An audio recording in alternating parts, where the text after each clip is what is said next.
అయినా యేసయ్యా ఎన్ని తరాలకైనా యేసయ్యా మా స్థితులేమైనా మాట తప్పేవాడవు కానీ కాదయ్యా. నిన్ను కలిగిన హృదయం పదిలం యేసయ్యా.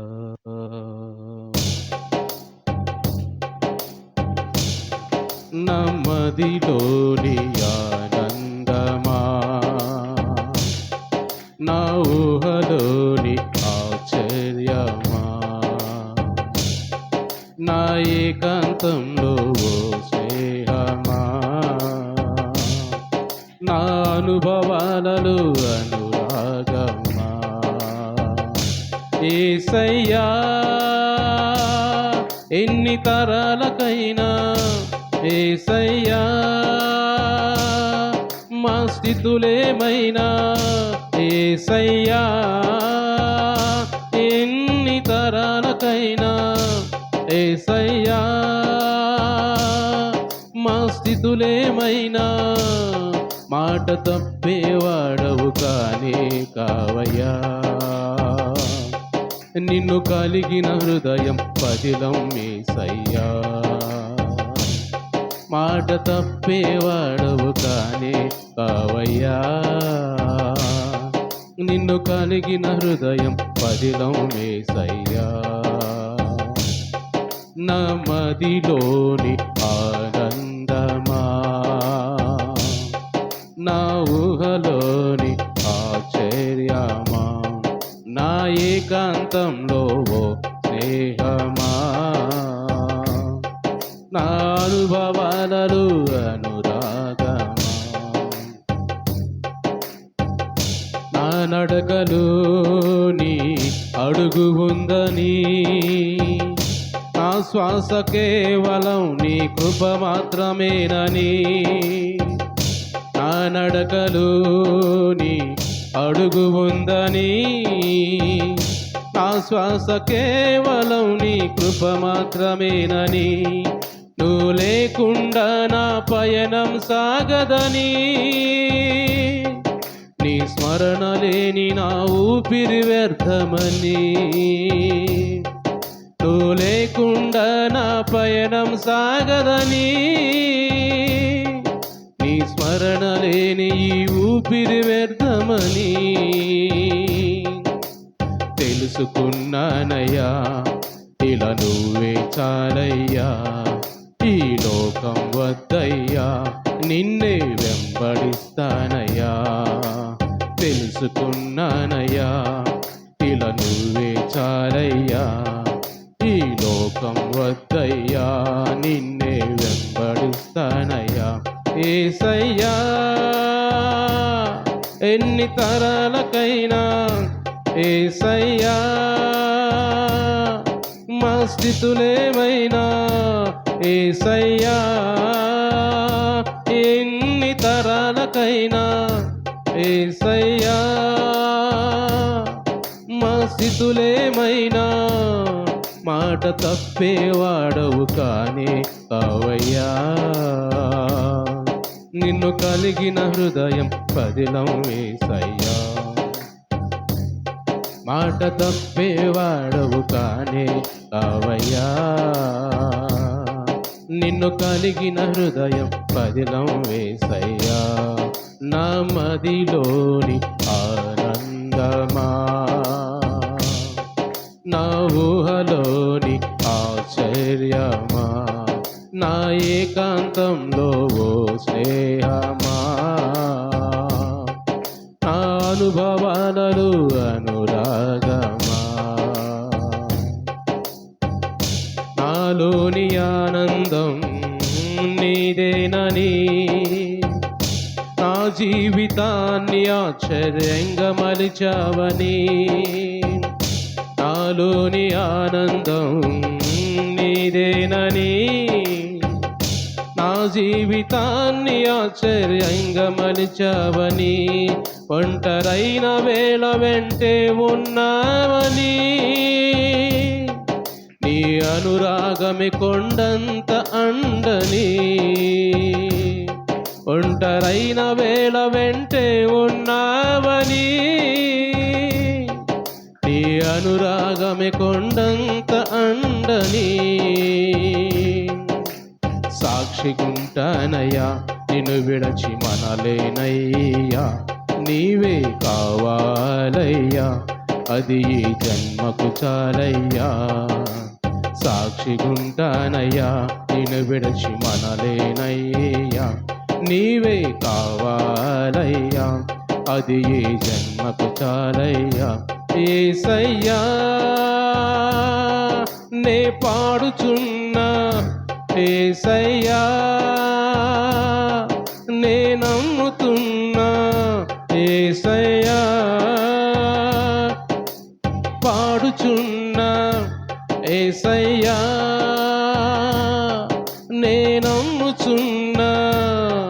నే కోరుకున్నది పొందుకుంటానని, నీవు ఏ రోజు నన్ను దాటిపోలేదని. నీ కోరుకున్నది పొందుకుంటానని, నీవు ఏ రోజు నన్ను దాటిపోలేదని. నమ్మదిలోని ఆనందమా, నా ఊహలోని ఆశ్చర్యమా, నా ఏకాంతంలో ఓ స్నేహమా, నా అనుభవాలలో అనురాగమా. యేసయ్యా ఎన్ని తరాలకైనా, యేసయ్యా మా స్థితులేమైనా, యేసయ్యా ఎన్ని తరాలకైనా, యేసయ్యా మా స్థితులేమైనా, మాట తప్పేవాడవు కానే కావయ్యా. నిన్ను కలిగిన హృదయం పదిలం యేసయ్యా. మాట తప్పేవాడవు, ఆమేన్, అవునయ్యా. నిన్ను కలిగిన హృదయం పదిలం యేసయ్యా. యేసయ్యా నే పాడుచున్నా, యేసయ్యా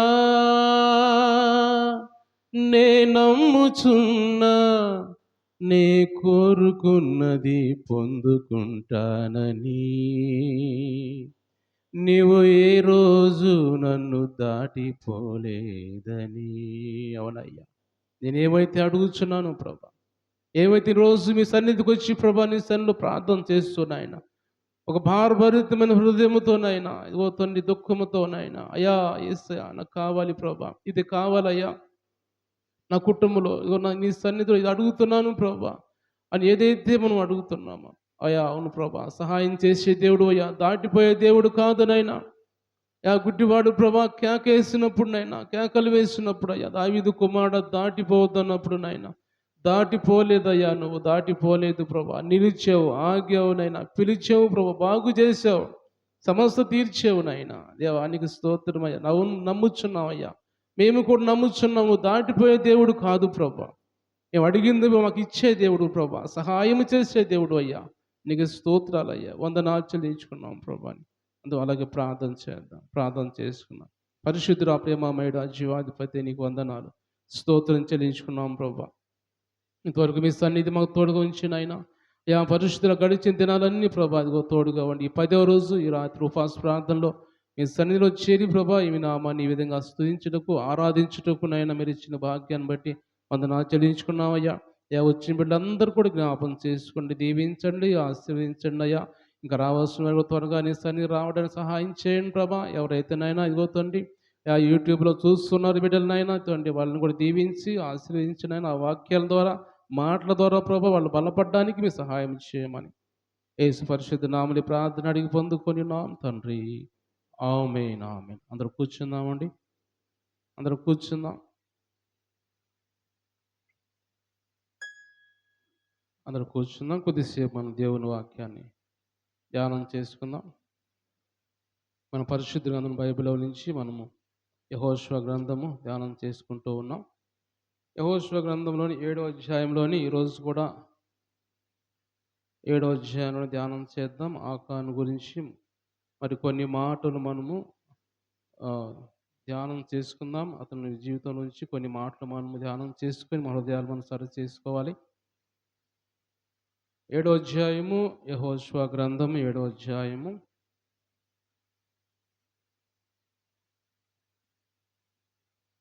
21, 22 వచనం చదువుదాం. 21, 22 వచనం చదువుదాం.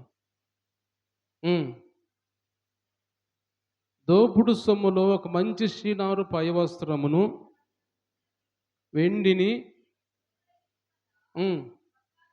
బంగారు కమ్మిని నేను చూచి వాటిని ఆశించి తీసుకొంటిని.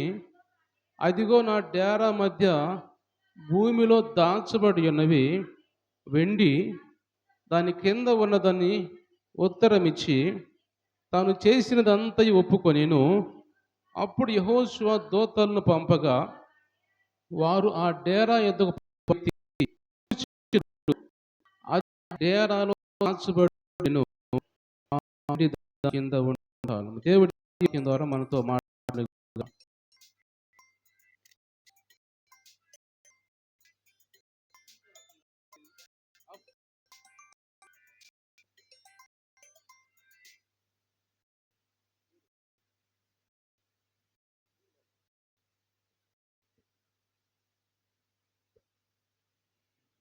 దేవునికి మహిమ కలుగును గాక.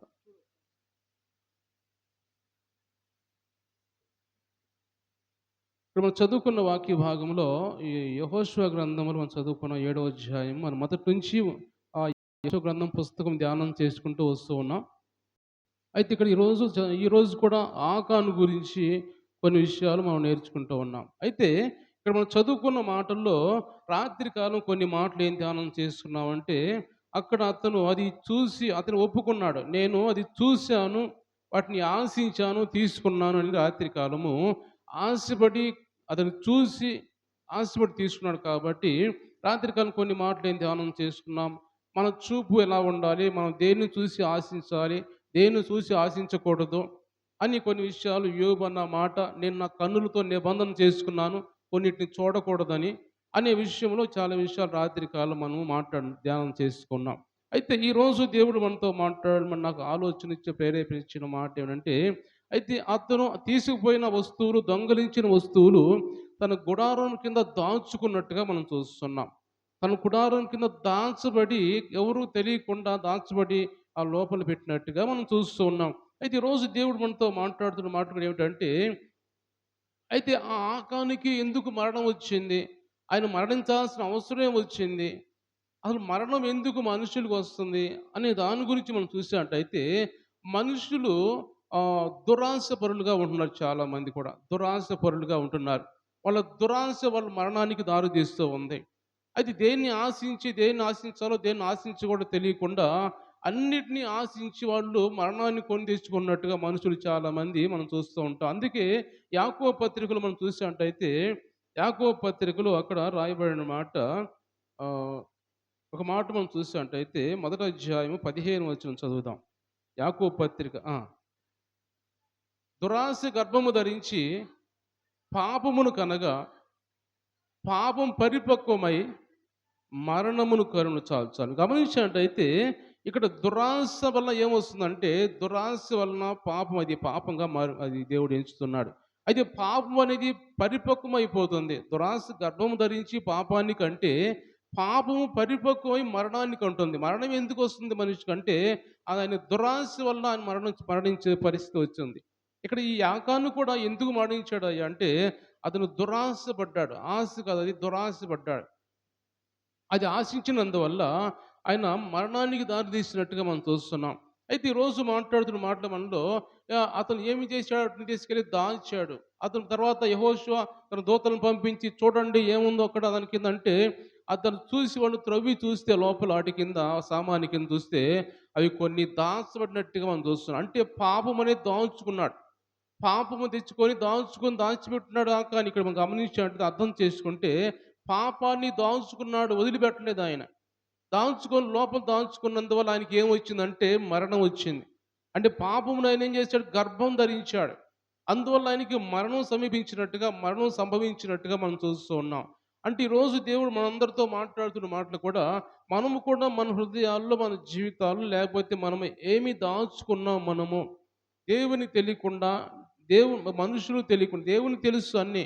దేవునికి తెలీదనుకుంటాం కానీ మనము దేవునికి అన్నీ తెలుసు. మనలో ఏమి దాచుకుంటామో, ఏది దాచుకొని బయటికి ఒప్పుకోకుండా, విడిచిపెట్టకుండా అలాగే ఉంచుకుంటామో, వాటి వల్ల మనకి ప్రమాదం వచ్చే పరిస్థితి ఉంది అని దేవుడు మాట్లాడుతున్నాడు. అవి మనం పాపముగా ఎంచబడతాయని దేవుడు మాట్లాడుతున్నాడు. అవి పాపముగా ఎంచబడక ముందే మనం వాటిని ఒప్పుకొని విడిచిపెట్టినట్టయితే అవన్నీ మనలో నుంచి బయటికి వెళ్ళిపోతాయి కాబట్టి అవి మనకి ఇంకా మనం మరణం అనేది మనకు సమీపించదు. ఎందుకంటే దేవుడు మన కోసం మరణించాడు. ఆల్రెడీ మరణాన్ని జయించాడు ఆయన.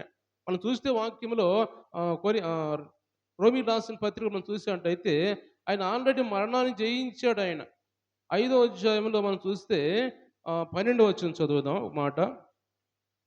ఇట్లుండగా ఒక మనుష్యుని ద్వారా పాపము ద్వారా మరణమును లోకములో ఎలాగు ప్రవేశించెనో అలాగుననే మనుషులందరూ పాపము చేసినందున మరణము అందరికీ సంప్రాప్తమాయెను. ఇంకొక మాట 18వ వచనం చదువుతున్నాను. ఏ కాబట్టి తీర్పు ఒక అపరాధ మూలముగా వచ్చినదై మనుషులకందరికీ శిక్షావిధి కలుగుటకు ఎలాగు కారణమైనో అలాగే ఒక పుణ్య కార్యం వలన కృపాదానము అను మనుషులందరికీ జీవప్రదమైన నీతి విధించబడుటకు కారణమైన ఎలయనగా ఒక మనుష్యుని అవిధేయత వలన అనేకులు పాపులుగా ఎలాగూ చేయబడ్డారో అలాగే ఒకని విధేయత వలన అనేకులు నీతిమంతులుగా చేయబడదురు. దేవుని స్తోత్రం చెల్లిద్దాం. హల్లెలూయా. అనేక మంది, ఒక మనిషి ద్వారా అనేక మంది పాపంలో పడిపోయారు, మరణాలు సంభవించిన వాళ్ళకి. అయితే ఆ పాపాన్ని కొట్టివేయడానికి యేసు ప్రభు ఈ లోకానికి దిగి వచ్చి ఆ పాపాన్ని కొట్టివేసి ఒక పుణ్యకార్యం చేసి మన కోసము, ఆ పుణ్యకార్యం ఏంటయ్యా అంటే మన కోసం చిరులో మరణించటం. ఆయన మరణించి ఆ పాపాన్ని కొట్టివేసి మరణం మనకు లేకుండా చేశాడు దేవుడు. అయితే మనుషులు మరణాన్ని కొని తెచ్చుకుంటున్నారు. మరలా యేసు ప్రభు మనకు మరణం లేకుండా చేయాలని మన కోసం మరణించి మన కోసం మన రక్తంతో కడిగి మనకు రక్షణ ఇచ్చి దేవుడు ఇన్ని చేస్తే మనుషులు మరలా కూడా తిరిగి ఆ మరణాన్ని కొని తెచ్చుకుంటూ ఉన్నారు. పోయిన దాన్ని మరలా కొని తెచ్చుకుంటున్నారు మనుషులు. అదేవిధంగా ఆకాను కూడా ఆయన దాన్ని కొని తెచ్చుకున్నాడు. ఆయన ఆశపడి కొని తెచ్చుకొని కుటుంబం అంతా కూడా ఆ మరణంలోకి వెళ్ళిపోయినట్టుగా రాళ్లతో కొట్టబడి చంపబడ్డారు. పెద్ద గోయిలో వేసి ఆ ఆకోరు లోయ అని దానికి పేరు పెట్టారు. ఆకోరు లోయలో వేసి కాల్చివేసి రాళ్ల కుప్ప వేసి లోపల ఆయన కుటుంబం అంతా కలిగినంత లోపల కుప్ప వేసి ఇది ఆకోరు లోయ, బాధ లోయ, దానికి అర్థం బాధ లోయ దాని పేరు పెట్టి అక్కడ ఆయన్ని సమాధి చేసినట్టుగా మనం చూస్తూ ఉంటాం వాక్యంలో. అంటే పాపాన్ని దాచుకున్నాడు. ఈరోజు కొన్ని విషయాలు మనం చూసినట్టు దేవుని వాక్యంలో నుంచి దావీదు గురించి ముఖ్యంగా మనం చూస్తే దావీదు ఆయన కూడా పాపం చేసి పాపాన్ని దాచుకున్నాడు. ఆయన పాపాన్ని దాచుకొని సమూయేలు 2వ గ్రంథం మనం చూసినట్టయితే పాపం చేసి పాపాన్ని దాచుకున్నప్పుడు ఆయన్ని ప్రవక్త వచ్చి ఆయన్ని గద్దిస్తూ ఉంటాడు. సమూయేలు గ్రంథము 2వ సమూయేలు గ్రంథము 12వ అధ్యాయం చదువుకుందాం. కావున యెహోవా నాతానును దావీదు యొద్దకు పంపెను.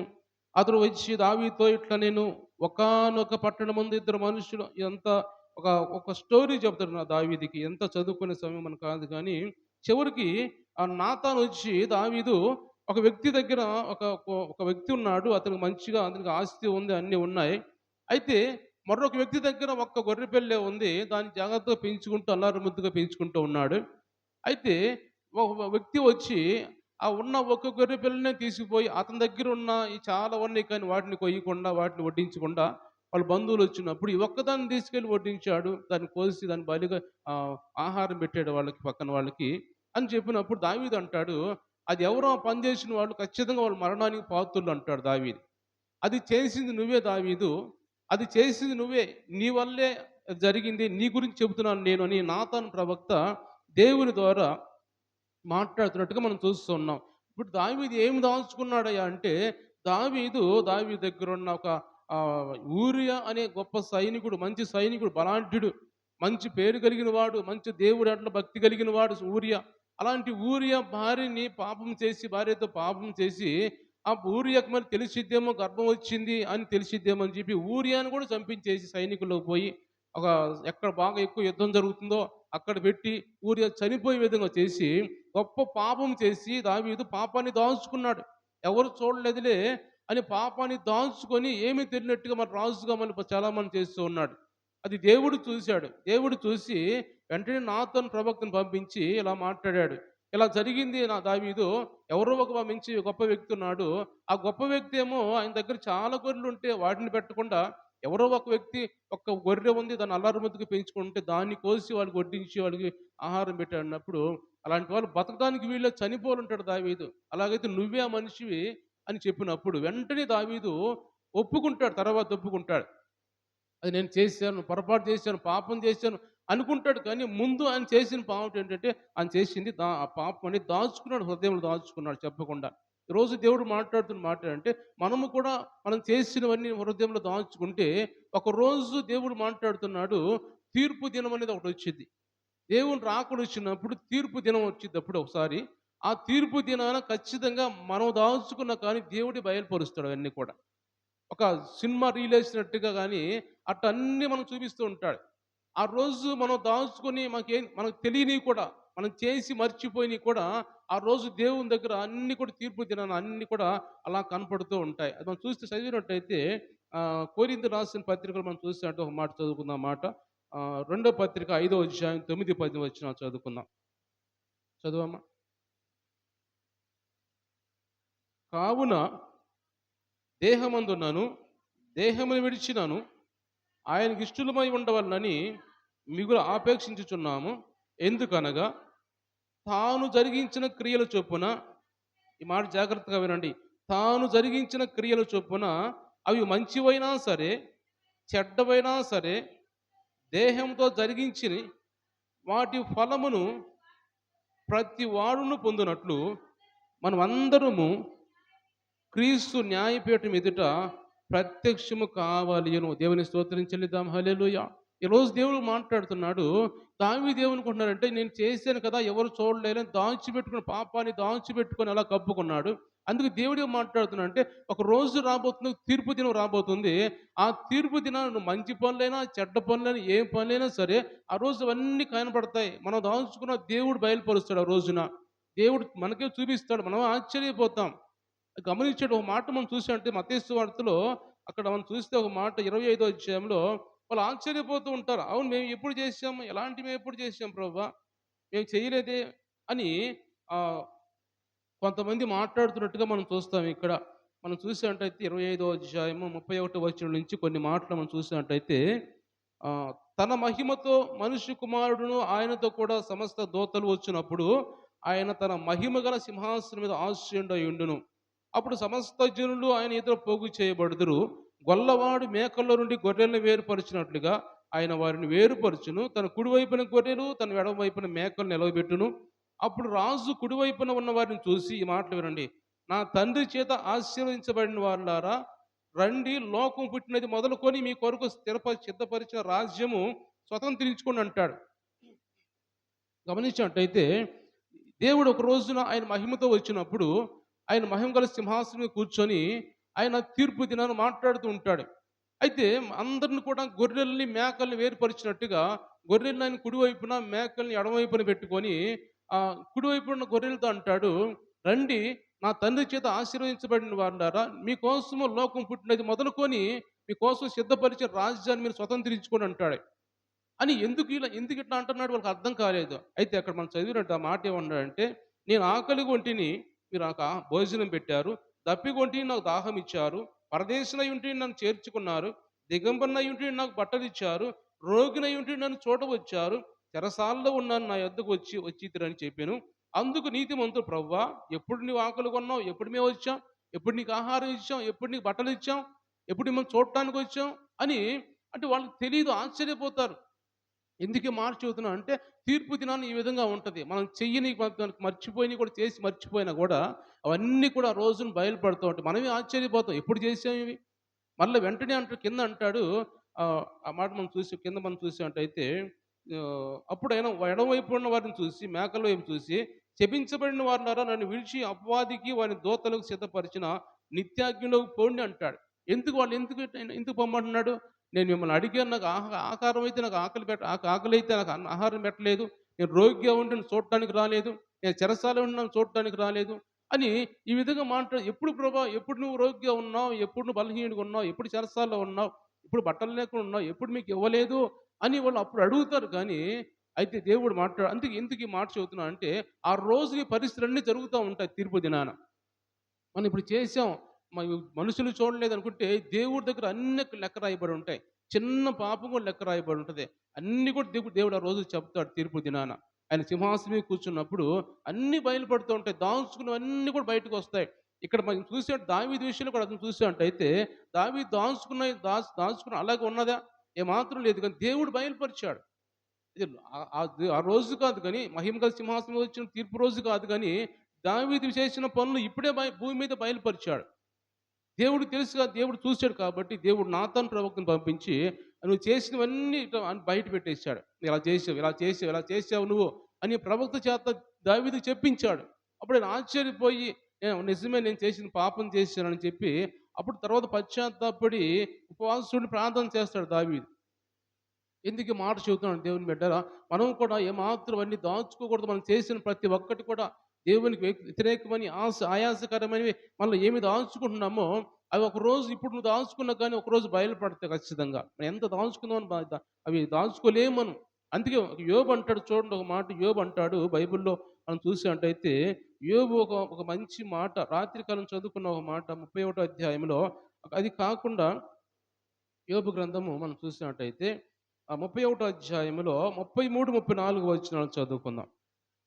ఆదాము చేసినట్లు నా దోషములు దాచిపెట్టుకొని మహాసమూహములకు భయపడి కుటుంబముల తిరస్కారములకు జడిసి నేను మౌనంగా ఉండి ద్వారము దాటి బయలు వెళ్ళక రొమ్ములో నా పాపమును కప్పుకొని ఎడల పరమున ఉన్న దేవుని దృష్టికి నేను వేషధారి నవ్వుదును. దేవుని స్తోత్రం చెల్లిద్దాం. హల్లెలూయా, హల్లెలూయా. దేవుని బిడ్డలు గమనించినట్టయితే దేవుడు ఇక్కడ మాట్లాడుతున్నాడు, ఆదాము చేసినట్టు నా దోషములను దాచిపెట్టుకుంటే మహాసమూహమును భయపడి కుటుంబం తిరస్కారం భయపడి నేను మౌనంగా ఉండి ద్వారము దాటి బయలు వెళ్ళక రొమ్ములో నా పాపం దాచిపెట్టుకుంటే కప్పుకొని ఎడల పరమున ఉన్న దేవుని దృష్టికి నేను వేషధారిని అయిపోతాను.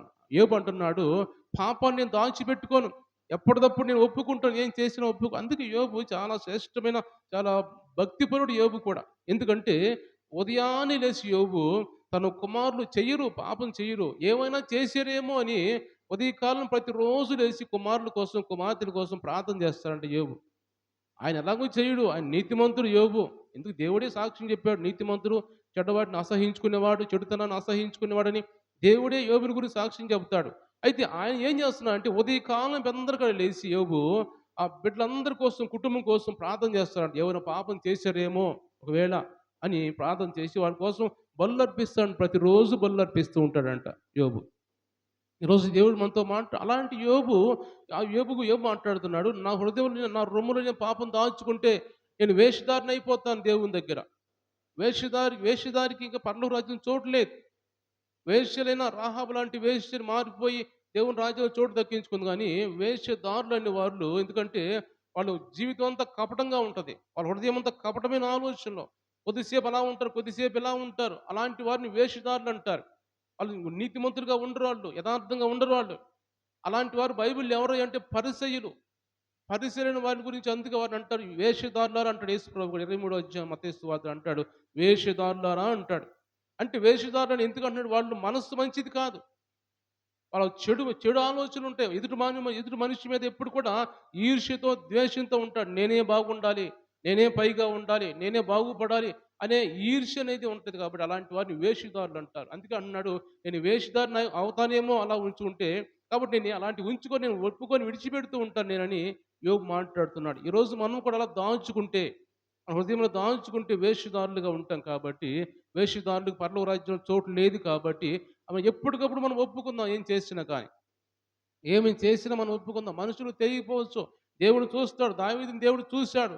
చూసి వెంటనే ఆ నాతాను ప్రవక్తను పంపించి ఆయన చేసినవన్నీ బయలుపరిచాడు. ఒకరోజు తీర్పు దినాన్ని కూడా మనకు చేసినవన్నీ బయలుపడతాయి. అన్నీ ఒకరోజు మనమే చూసి ఆశ్చర్యపోతాం. ఇవి చేశాను నేను, ఇన్ని పనులు చేశాను నేను, ఇన్ని పాపాలు చేశాను నేను అని మనమే ఆశ్చర్యపడిపోయే పరిస్థితి ఆ రోజు మనకొచ్చిద్ది. కాబట్టి అలాంటి పరిస్థితుల్లో మనం ఉండకుండా మనం ఎప్పటికప్పుడు దేవుని సన్నిధిలో మనం ప్రార్థన చేసినట్టయితే ఖచ్చితంగా మన ప్రార్థన ఆలకించి సమాధానం ఇచ్చేది. అందుకే అంటున్నాడు సామెతల గ్రంథం 28వ అధ్యాయం మనం చూసినట్టయితే సామెతలు 28వ అధ్యాయంలో ఒక మాట మనం చూసినట్టయితే 13వ వచనం చూద్దాం ఒకసారి. చదవమ్మా.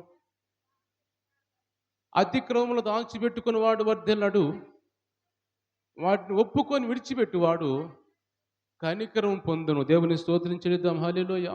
దేవుని కనికరం పొందటం అంటే దేవుని రాజ్యం చోటు దక్కించుకోవటమే. దేవుని దయ పొందుకోవటం అంటే దేవుని రాజ్యం చోటు దక్కించుకోవటమే. అయితే అతిక్రమం ఒప్పుకుంటేనే అలాంటి అవకాశం మనకు వచ్చింది. కానీ అతిక్రమం ఒప్పుకోకుండా అతిక్రమం దాచిపెట్టుకుంటే మనము ఒప్పుకొని విడిచిపెట్టకపోతే ఏమాత్రం మనం దేవుని దగ్గర మనకి చోటు దక్కించుకోలేమని దేవుడు మాట్లాడుతున్నాడు. కాబట్టి అతిక్రమం దాచిపెట్టేవాడు వర్ధిల్లాడు, వాటిని ఒప్పుకొని విడిచిపెట్టేవాడు కనికరం పొందుతాడని దేవుని వాక్యం మాట్లాడింది. కాబట్టి దేవుని బిడ్డ మనకు సమయం తక్కువైపోయి ఇంకా లేదు, కానీ నేను ఒక మాట చెప్పి నేను ముగిస్తాను. కయ్యను గురించి మనం చూసినట్టయితే ఆదికాండం 4వ అధ్యాయంలో కయ్యను ఉంటాడు. కయ్యను కూడా ఆ తమ్ముడైన హేబేలును చంపుతాడు. తమ్ముడైన హేబేలును చంపి ఏమి తెలియనట్టుగానే నాకేమి తెలియదు, నేనేం చేయలేదు అన్నట్టుగా ఉంటాడు. అప్పుడు వెంటనే దేవుడు వచ్చి కయ్యను నీ తమ్ముడు ఎక్కడున్నాడయ్యా అని కయ్యన్ని దేవుడు అడుగుతూ ఉంటాడు. మాట చదువుదామా. 9వ వచనం. యెహోవా నీ తమ్ముడైన హేబేలు ఎక్కడున్నాడని కయ్యను అడగగా అతడు నేను ఎరుగను, నా తమ్మునికి నేను కావాలి వాడినా నేను. అప్పుడు ఆయన నువ్వు చేసిన పని ఏం చాలు చాలు చాలు. గమనించినట్టయితే దేవుడికి తెలియదా? దేవుడు వెంటనే అంటున్నాడు నువ్వు చేసిన పని ఏంటి? అడిగాడు మామూలుగా. ఏం చెప్తాడేమో, నిజం చెప్తాడేమో, ఒప్పుకుంటాడేమో అని కయ్యను అడిగితే దేవుడు నాకేం తెలుసు, నా తమ్ముడు నేను కావాలన్నానా, వాడు ఎక్కడ తిరుగుతున్నాడో ఎక్కడ ఉన్నాడో నాకు తెలియదు అని కయ్యను అబద్ధం అంటే పాపాన్ని రొమ్ములో దాచుకున్నాడు. కయ్యను కూడా దాచుకొని దేవునితోనే అబద్ధం ఆడుతున్నాడు, మనుషులతో కాదు, దేవునితోనే అబద్ధం ఆడుతున్నాడు. దేవునితో అబద్ధం ఆడినప్పుడు అంటున్నాడు నువ్వు చేసిన పని ఏంటి, ఏం చేసావు నువ్వు?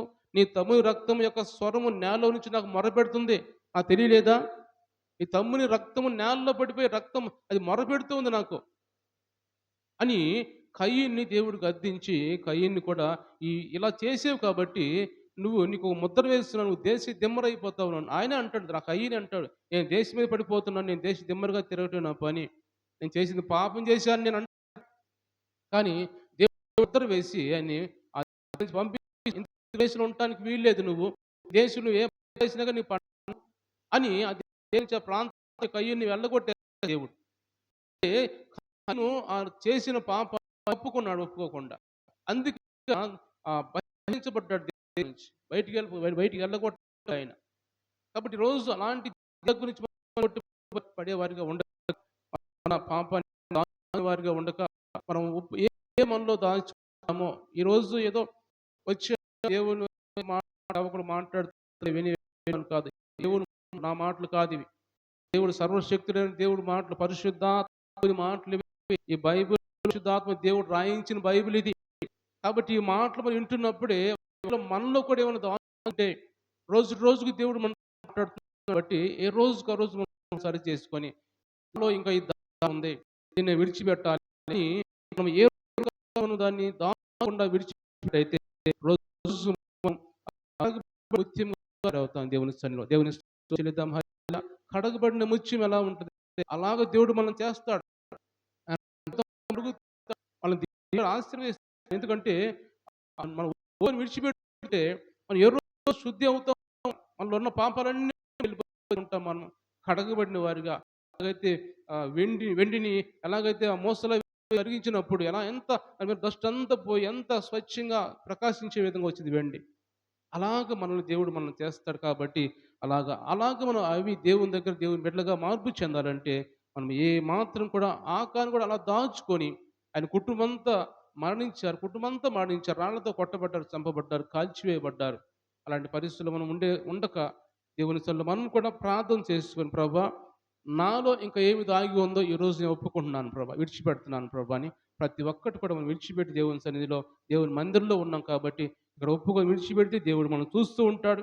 మనుషులు చూడకపోయినా దేవుడు చూస్తున్నాడు కాబట్టి అన్ని కూడా ఒప్పుకొని విడిచిపెట్టి దేవుని మారిపో దేవుడు ఈ మనుషునిగా కళ్ళు మూసుకుందాం. ప్రార్థన చేసిన అందరం కూడా ప్రార్థన చేసుకుందాం. అందరూ ప్రార్థన చేద్దాం. ప్రార్థన చేసుకుందాం. నా మీ ప్రార్థన వసతులు ఉన్నట్టయితే తర్వాత